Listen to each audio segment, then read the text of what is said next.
নমস্কার, আমি পিউ। আমার সকল বন্ধুদের জানাই আমার আন্তরিক অভিনন্দন। আজকের নিবেদন ঈশপের বলা গল্প, শিক্ষামূলক ছোট গল্প। গল্পের নাম শেয়ানে শেয়ানে। একদা এক সারস পাখিকে এক ধূর্ত শেয়াল তার বাড়িতে নেমন্তন্ন করল। সারস নেমন্তন্ন রক্ষা করতে এলে শেয়াল দুটি সমান পাথরের থালায় ঝোল ঢেলে দিল। একটি সারসের সামনে রাখল, অপরটি নিজে নিল।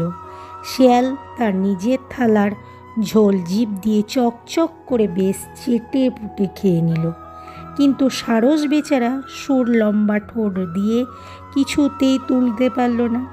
অতএব তার পেটে খিদে নিয়েই তাকে ফিরে যেতে হলো। এরপর সারসও একদিন শেয়ালকে তার বাড়িতে নেমন্তন্ন করলো। শেয়াল নিমন্তন্ন খেতে এলে তাকে সারস ঝোল পরিবেশন করলো কুজোর মতো সরু এক মুখ পাত্রে। নিজেও এই রকম পাত্রে ঝোল নিল। কুজোর মধ্যে শেয়ালের মুখ ঢুকলো না, তাই সে কুজোর গা চাটতে লাগলো। সারস কিন্তু অনায়াসেই কুজোর মধ্যে সরু ও লম্বা ঠোঁটটি নামিয়ে চোঁ চোঁ করে খেয়ে নিল। শেয়ালের পেটের খিদে পেটে নিয়ে বিদায় নিতে যাওয়ার সময় বলল, এটা কি হলো সারস ভাই?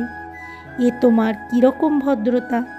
সারস তাকে বলল, কিছু মনে করো না ভাই, এই ভদ্রতা আমি যে তোমার কাছে শিখেছি।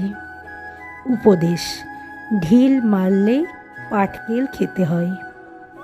আমার গল্পটি আপনাদের যদি ভালো লাগে তাহলে চ্যানেলটি সাবস্ক্রাইব করে দেবেন।